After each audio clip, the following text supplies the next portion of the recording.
माता जी, अब तो बेटा आईएएस बन गया, डीएम बन के आएगा अब। मेरा तो रुलाई आ रहता है, खुशी के आंसू आ रहा था। बहुत हम लोग अब दुख झेले थे, परिस्थिति से गुजरे हैं। मेरा बेटा नाम रोशन कर दिए। अपने बच्चे सबके लिए हम क्या नहीं किए हैं, अपना शरीर को हम अपना त्याग दिए हैं बच्चे सबके लिए, कि मेरा बच्चा कोई एक निकल जाएगा तो सब मेरा बच्चा लाइन पर आ जाएगा। हम बहुत कष्ट काटे हैं, मेरा बहुत गरीबी से हम गुजरे हैं। पूरा बिछा के लकड़ी के चूल्हा पर खाना बना के अपने बच्चों को दिया जला के मट्टी तेल से, अब वहाँ पर हम खाना बनाते थे, हम अपना बच्चा सबको बैठा के पढ़ाते थे। कैसे आपके दिल में ख्याल आया कि बेटे को आईएएस बनाना है? शांति और धैर्य के साथ और पूर्ण विश्वास के साथ हृदय में बसाते हुए ईश्वर को हम अपने रास्ते पे आगे बढ़ते गए और हमको सफलता मिली। आज मेरा अर्णव आनंद गुप्ता, मेरा बेटा सपना पूरा किया। पीढ़ी में अगर हम देखें तो मेरे पीढ़ी में हमने पहला ग्रेजुएशन किया हूँ, मैं स्नातक हूँ मैं पहला। इससे पहले मेरी पीढ़ी में किसी ने 8वां भी पास नहीं किया हुआ है। हर कहानी के पीछे एक बहुत अहम किरदार होता है। वो किरदार एक मजले भाई हैं इस कहानी के, और इन्होंने बहुत बड़ी कुर्बानी दी है अपने दोनों भाइयों के लिए। इनफैक्ट पैसा का दिक्कत था उस समय, तो जो है अपना दुकानदारी किए पापा के साथ, भैया पढ़ाई किए तो उनका भी जॉब लग गया। फिर जब इनका जॉब लग गया तो आज हमारा छोटा भाई भी इस मुकाम तक पहुंच गया। आपने अपनी पढ़ाई कहाँ तक की? जी हम जो है 8 तक पढ़े हुए हैं। आपकी परिस्थितियाँ कैसी भी हों, लेकिन अगर सपोर्ट रहे आपके गार्जियन का, घर परिवार वालों का, तो आप एक अच्छे मुकाम पे पहुंच सकते हैं। तीनों भाई आपस में राय विचार करके ही कोई काम करता है। हमको बहुत खुशी होती है कि तीनों का मत एक है, तीनों का राय एक है, तीनों का सन्मत एक है, और जिसके घर में सन्मत है उसके घर में जय विजय है।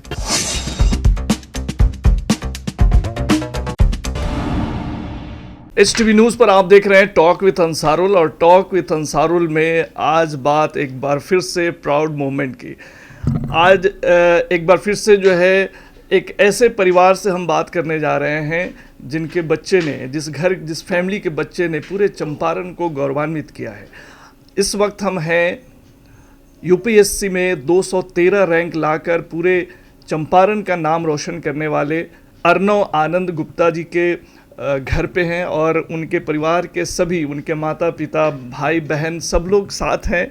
तो एक एक करके जो है सबसे बातें करेंगे और ये जानने की कोशिश करेंगे कि अर्णव को इस मुकाम तक पहुंचाने में इन लोगों ने किस तरह की कुर्बानियाँ दी हैं, किस तरह से मेहनत किया है।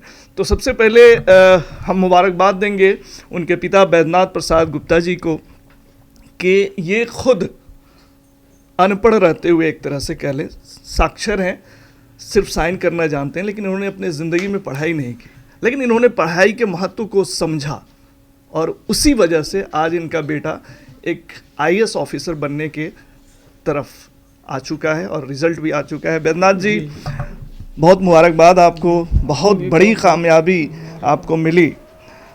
कैसे आपके दिल में ख्याल आया कि बेटे को आईएएस बनाना है?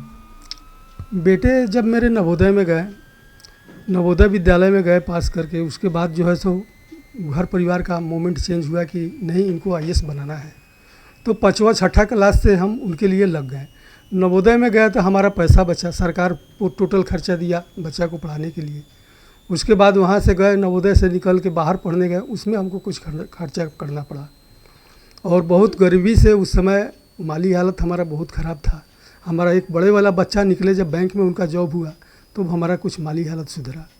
उसके बाद हम लोग संकल्प किए कि नहीं, बच्चा उस राह पे अच्छा ढंग से चल रहा है तो हमको मदद करके उसको निकालना है, और कोई सच्चा दिल से, सच्चा ईमानदारी से, विश्वास से अगर एक धैर्य, एक निशाना, एक लक्ष्य बना के चले, ईश्वर को हृदय में बसाते हुए, ईश्वर को हृदय में बसाते हुए, क्योंकि ये गॉड गिफ्ट है, किसी को चाहने से नहीं कुछ मिलता है, ये ईश्वर का, भगवान का देनी है। अगर सच्चा दिल से कोई ईश्वर को भज के हृदय में बसा के और उस मार्ग पे चलता है तो सफलता उसको अवश्य मिलेगी, चाहे वो गरीब का बच्चा हो या अमीर का बच्चा हो।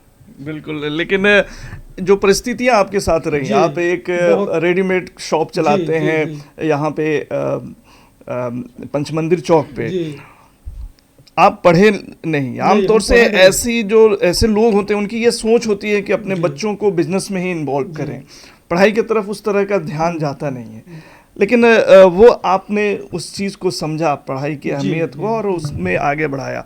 आपके एक बेटे जो है बैंक, सेंट्रल बैंक में मैनेजर भी हैं। जी, तो उस समय हम जब थे तो पढ़ाई का महत्व समझे।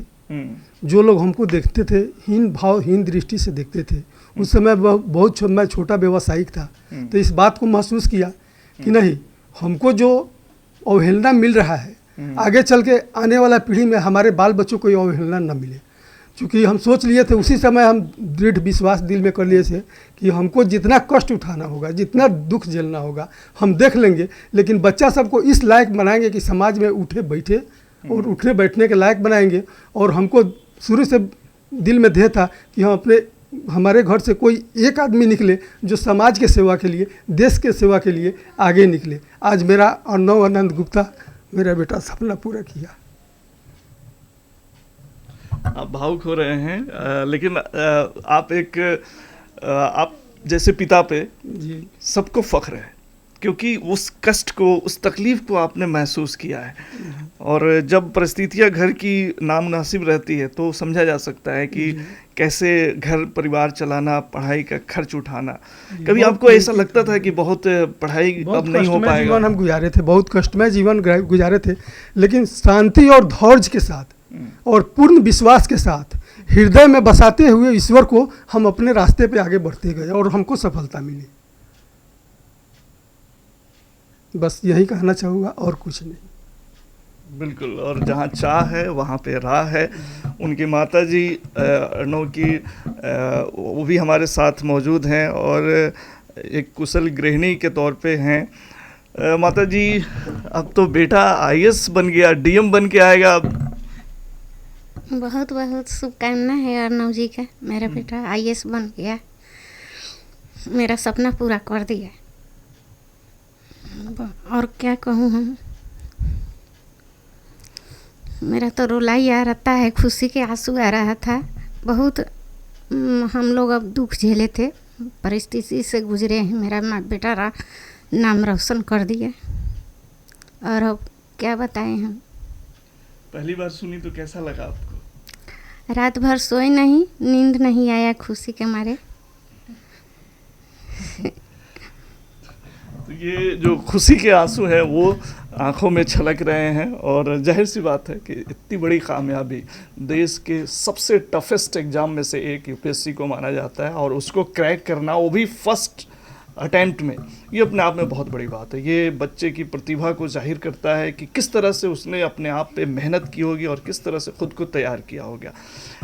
अर्णव की बहन भी हैं इस वक्त हमारे साथ, उनसे भी बात कर लेते हैं। भाई साहब तो अब डीएम बनने जा रहे हैं। जी, बहुत खुशी की बात है कि मेरा छोटा भाई इतने बड़े पद पे चयनित हुआ।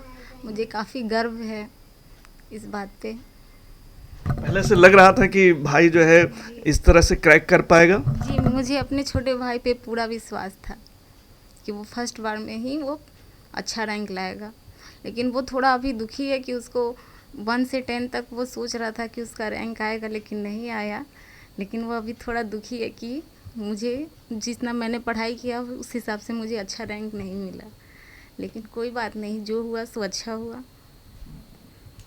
तो अर्णव, ये काफ़ी गर्व की बात है ये।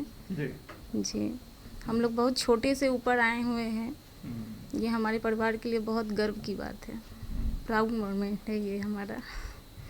बिल्कुल, और किसी भी परिवार के लिए गर्व की बात होती है। और जैसा कि अर्णव तैयारी करते थे तो उनको अपने ऊपर इतना कॉन्फिडेंस था कि वो टॉप रैंक होल्डर बनना चाहते थे, 1 to 10 में आना चाहते थे, जैसा परिवार के लोगों का कहना है।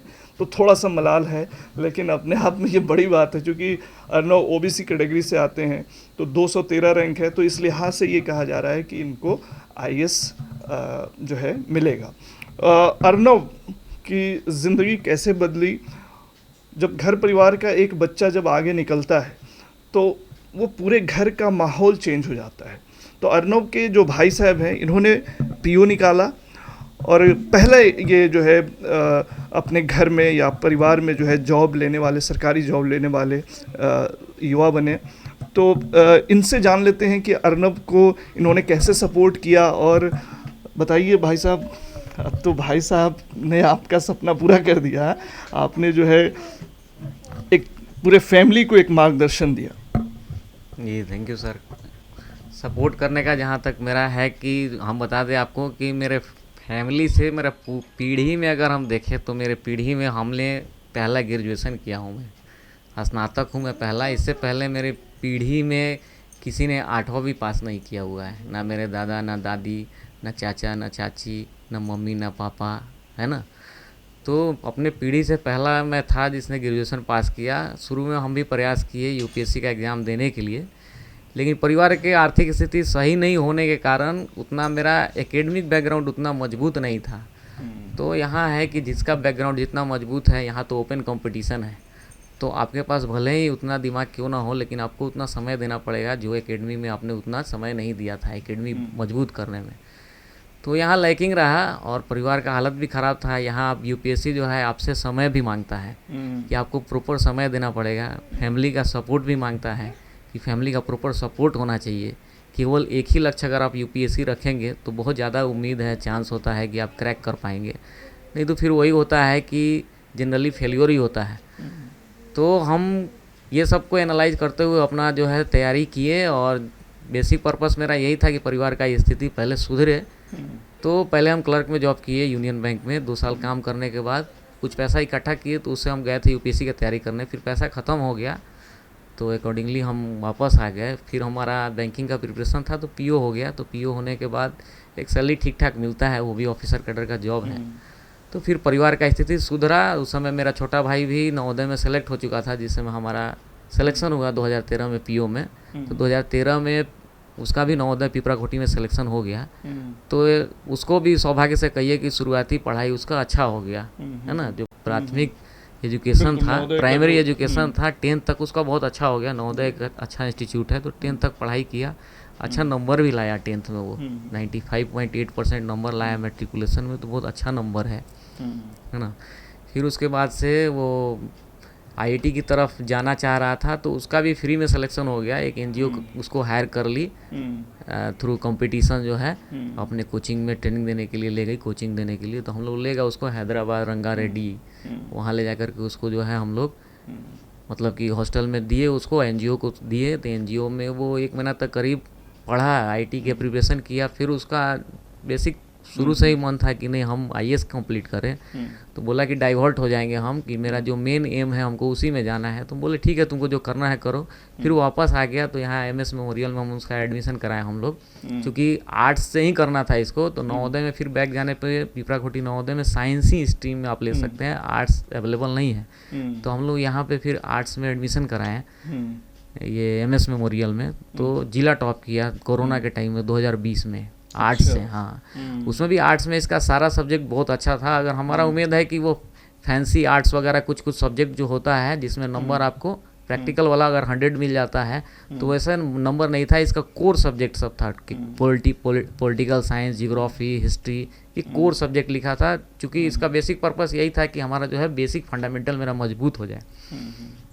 तो प्रिपरेशन किया, 98% नंबर आया, तो डिस्ट्रिक्ट टॉपर हो गया। ठीक है, डिस्ट्रिक्ट टॉपर हो गया। तो फिर इसका हम ही बोले कि नहीं तुम डीयू से फिर पढ़ाई करो, यहाँ का कॉलेज से पढ़ने की मतलब यहाँ कॉलेज से थोड़ा अच्छा आया है तो तुम अच्छा कॉलेज परस्यू करो। तो डीयू में जो है एडमिशन लिया, हिंदू कॉलेज में उसका एडमिशन हुआ, पॉलिटिकल साइंस इंटरनेशनल रिलेशन में।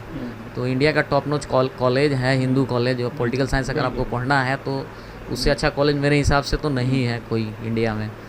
तो वहाँ से पढ़ाई किया 2023 में, 20 से 23 तक उसका जो सेशन था ग्रेजुएशन का। तो वहाँ पे वो ग्रेजुएशन अपना कंप्लीट किया 23 तक। और 24 में फर्स्ट ईयर 21st का हुआ, वो जस्ट एलिजिबल हुआ पार्टिसिपेट करने के लिए एग्ज़ाम प्रोसेस में। दिया एग्ज़ाम, पीटी दिया। तो पीटी तो ऑब्जेक्टिव है, तो क्वेश्चन की आने के बाद मतलब वो एनालाइज कर लिया कि पिछला जो ट्रेंड है कट ऑफ का, वो ट्रेंड को हम पार कर रहे हैं, पार ही नहीं कर रहे हैं, फार अवे हैं हम। ठीक है, तो फिर अपना तैयारी में वो लग गया। लगने के बाद में अपना मेंस दिया, मेंस भी काफ़ी अच्छा से दिया है वो। फिर इंटरव्यू भी दिया और देखिए कि पहला अटैम्प्ट में एट द एज ऑफ 21 वो जो है अपना क्लियर किया, 213 रैंक उसको आईएएस में मिला। सिर्फ 21 साल उम्र है। सिर्फ 21 साल 21 में वो क्लियर किया। अभी 4 मई को वो 22 साल का हो जाएगा। हाँ, 4 मई को 22 साल का होगा। तो थोड़ा उसको मलाल भी है कि हम हर समय टॉपर रहे हैं, और उम्मीद उसको इतना था कि हर समय भी हम टॉपर रहे हैं तो रहेंगे। और चूँकि कोचिंग में टेस्ट सीरीज वगैरह जो आदमी लिखता है तो उसको इतना आइडिया हो गया था कि हमको इतना नंबर तो आ रहा है कि हम टॉप 50 में रहेंगे। लेकिन अब कहाँ मिस्टेक हुआ है तो मार्क्स आएगा तो फिर भी आप फर्स्ट रैंक लाए या 213 आया या 435 आया। लास्ट ईयर 435 ओबीसी जिसका रैंक है उसको भी आईएएस मिला है। तो आप रैंक कोई भी आए बनेंगे तो आईएएस ही। तो हमको तो पूरा खुशी है कि वो आईएएस ही बनने जा रहा है। और ऑल इंडिया सर्विस है तो इससे कहीं से कोई दिक्कत नहीं है कि बिहार पोस्टिंग मिले या हमको जम्मू कश्मीर मिले या कन्याकुमारी मिले। जब ऑल इंडिया सर्विसेज है तो ये सोच करके ही आदमी को इसमें पार्टिसिपेट करना चाहिए कि हमको जहाँ कहीं भी हमको पोस्टिंग किया जाए हम सर्विंग करने के लिए तैयार हैं। क्या बात है। आप ये समझ सकते हैं जो लोग आजकल रील्स और सोशल मीडिया के में खोए रहने वाले हैं, जो आज की युवा पीढ़ी, उन सभी के लिए एक एग्जाम्पल है कि एक 21-22 साल का लड़का यूपीएससी क्रैक करके आईएएस बनता है। तो जो मेहनत करते हैं, जो अपनी ज़िंदगी में कुछ मिशन रखते हैं, कुछ अपने लक्ष्य को निर्धारित करते हैं, उनके लिए कुछ भी नामुमकिन सा नहीं है।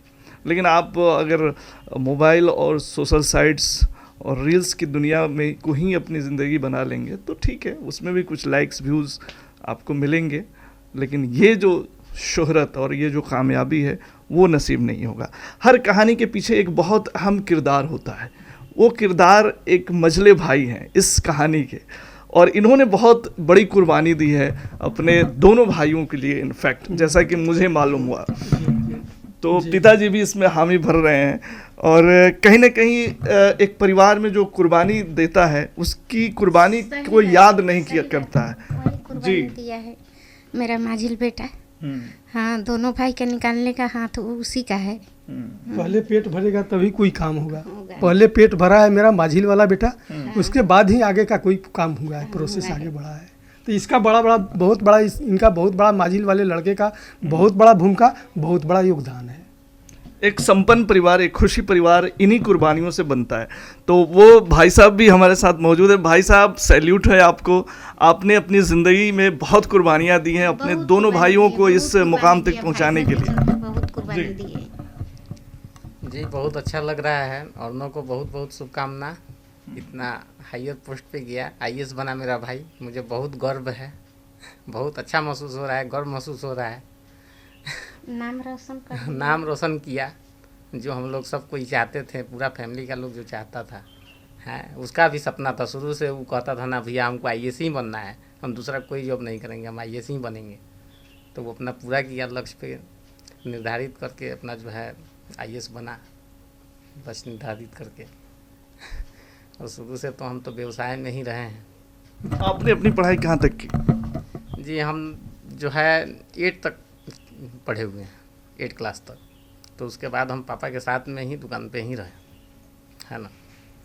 आगे आपने पढ़ाई नहीं की अपनी? जी ना, हमने अपना पढ़ाई छोड़ा। बाकी भैया को बहुत ज़्यादा था जो नहीं हमको जॉब लेना है, तो हम अपना जो है दुकान पापा के साथ मिलके करने लगे। थोड़ा सा घर संभलने मनी का प्रॉब्लम हो रहा था, पैसा का दिक्कत था उस समय। तो जो है अपना दुकानदारी किए पापा के साथ। भैया पढ़ाई किए तो उनका भी जॉब लग गया। फिर जब इनका जॉब लग गया तो आज हमारा छोटा भाई भी इस मुकाम तक पहुंच गया। ये एक परिवार की कहानी है, उस भाई की कहानी है जिसने अपनी ज़िंदगी, अपने ख्वाहिशात, अपने लक्ष्य को जो है हर चीज़ की कुर्बानी दे दी अपने भाइयों को इस्टेब्लिश करने के लिए। एक परिवार जब बनता है, एक अच्छा परिवार, तो इन्हीं सब कुर्बानियों से बनता है। और भाई साहब ने अपनी 8 तक की पढ़ाई की, उसके आगे अपनी पढ़ाई को रोक दिया, इसलिए कि वो उन्हें अपने भाइयों को आगे बढ़ाना था। आमतौर से ऐसे परिवार अब बहुत कम मिलते हैं, जिस परिवार में इस तरह की लोग कुर्बानी दे किसी को आगे बढ़ाने के लिए। आपको यकीन है कि भाई आपसे कभी अलग नहीं होंगे? ना, भाई तो भाई है ना, भाई कैसे अलग हो जाएगा? भाई तो भाई ही है। अपना तीनों भाई आपस में राय विचार करके ही कोई काम करता है। हमको बहुत खुशी होती है कि तीनों का मत एक है, तीनों का राय एक है, भगवान से तो यही तीनों का प्रार्थना है सन्मत कि एक है, तीनों आदमी और जिसके अपना घर में एक सन्मत है उसके घर में जय विजय है। सारे जिला वासियों से यही प्रार्थना है मेरी कि अपने घर में सन्मत बनाए रखे, एकता बनाए रखे। रखे अपना दोनों भाई मिल के अपना बीच वाला भाई को दे के, क्योंकि अपना ज़िंदगी बर्बाद किया है, कुर्बानी किया है। अब वो लोग के हाथ में है कि कैसे अपना भाई को लोग रखेंगे। अब तो वही लोग ना जानेंगे, हम लोग क्या जाने। आप तो एक सास भी हैं, लोग कहते हैं कि भाई तो ठीक ही रहता है, भौजैया गड़बड़ कर देती है। नहीं, ऐसा नहीं अच्छा, है। ऐसा बात तो बहुत अभी बड़ा नहीं योगदान है। है, बहुत बड़ा मेरी योगदान है। बड़ी बहू बहुत अच्छी है, बहुत अच्छी है मेरी बड़ी माँ की बहू। तरह सबको उसका हम रहे या नहीं रहे, लेकिन माँ मेरी के तरह बड़ी सबको बहू मानती रहेगी, पूरा घर को संभाल उसको लेती है। भाभी माँ कहा जाए तो कोई गुनाह नहीं है। जी, बहुत अच्छी है। भाभी माँ ही होती है। भाभी मेरी बहुत अच्छी है, पूरा परिवार को संभाल के एक साथ लेके चलती है। सब कोई को एक साथ, भैया और भाभी माता पिता का ही स्थान है, समझिए तो। बैंक का जॉब करते हुए भी घर का पूरा काम करती है। हाँ। बैंक का जॉब करते हुए भी बैंक में कस्टमर मूड़ी पर चढ़ा रहता है, उतना भीड़ को संभालते हुए बैंक का काम करते हुए और घर का पूरा काम काज संभालती है। बहुत करती है, बहुत करती है, हम क्या कहें। तो आपकी बहू भी बैंक में है? जी, बैंक में है। वो भी मेरी बहू भी बैंक मैनेजर है, बेटा भी बैंक मैनेजर है, दोनों पति पत्नी मैनेजर है। हाँ, तो सब लोग जो है मिल करके पूरे परिवार को अच्छे से चला। जी, हाँ जी जी।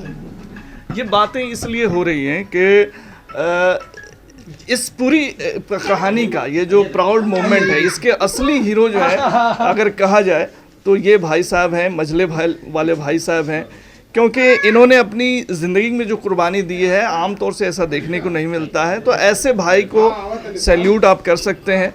तो आज यहाँ पे बहुत सारे लोग जो है जनप्रतिनिधि भी मिलने के लिए यहाँ पे आ रहे हैं, और इस बीच हम इन परिवार के सभी लोगों से बात कर रहे थे। लाल बाबू गुप्ता जी यहाँ के डिप्टी मेयर हैं, ये भी यहाँ पहुँचे हैं बधाई देने के लिए, और सब भी लोग यहाँ पे नज़र आ रहे हैं। तो ये लोग, जाहिर सी बात है, ये पूरे चंपारण के लिए फ़ख्र की बात है, गर्व की बात है, इसलिए सब लोग जो है इसमें आकर के बधाई संदेश दे रहे हैं।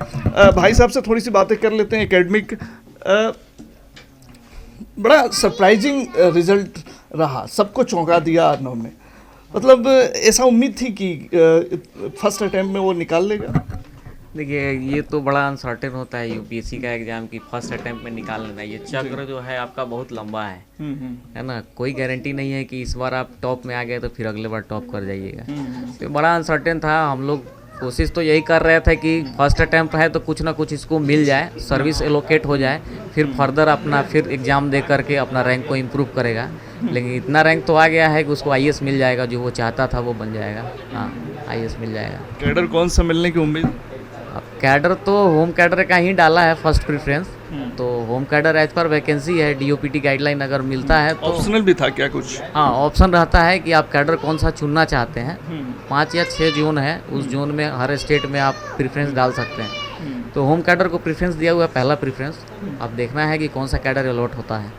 दिल्ली में रह के पढ़ाई करता था कि किसी इंस्टीट्यूशन से जुड़ा हुआ था? नहीं, दिल्ली में रह के वो सेल्फ स्टडी करता था। अब बाकी वो सेल्फ इवेल्युएशन के लिए टेस्ट में, कोचिंग में जो है ना, टेस्ट सीरीज वगैरह लिखता था सेल्फ इवेल्युएशन के लिए। अच्छा जी, तो इस तरह से उन्होंने अपनी तैयारी हाँ, को, इस तरह से तैयारी किया है उसने। मेंस में कितने मार्क्स आए थे? अभी मार्क्स आजकल में डिक्लेयर हो जाएगा, क्लियर कि हाँ कितना मार्क्स आया है आजकल में डिक्लेयर हो जाएगा। मेंस का, पीटी का, इंटरव्यू का, सबका मार्क्स आजकल में आ जाएगा। हाँ, वो पहले नहीं रिलीज होता है? नहीं, वो रिलीज नहीं होता है। आज मार्क्स आ जाएगा, आज प्रोबेबली आ जाना चाहिए। वो क्या कहेंगे आप? तो जो है मेरा तो मन करता है आपसे दिन भर आपकी पूरी कहानियों को सुनता रहूं। जो कुर्बानियां आपने दी हैं, जो जिस तरह से आप, जो सोच है, उस आपकी सोच को, समझ को सलाम है, क्योंकि आप खुद ने पढ़ा, आपने खुद पढ़ाई नहीं की, लेकिन पढ़ाई के महत्व को समझा। आज जब सब लोग मिलने आ रहे हैं, कैसा लग रहा है?